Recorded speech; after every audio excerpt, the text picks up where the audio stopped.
In today's video, I'll show you how to put TradingView on dark mode so your charts are easier on the eyes, especially during late night trading sessions.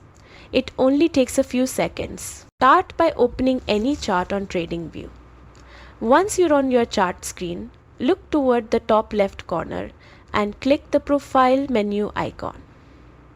This menu gives you quick access to your main settings, including appearance options. When the menu opens, look for the dark mode toggle.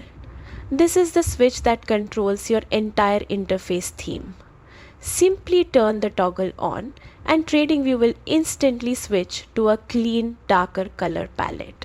Your chart background, toolbars and panels will all transition to dark mode immediately. Dark mode not only reduces eye strain, but also helps you focus better by minimizing screen glare.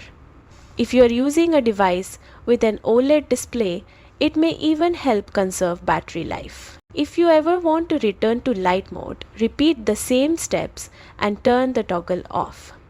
TradingView makes it easy to switch back and forth depending on your lighting and preference. And that's it. Your TradingView is now in dark mode and ready for more comfortable charting.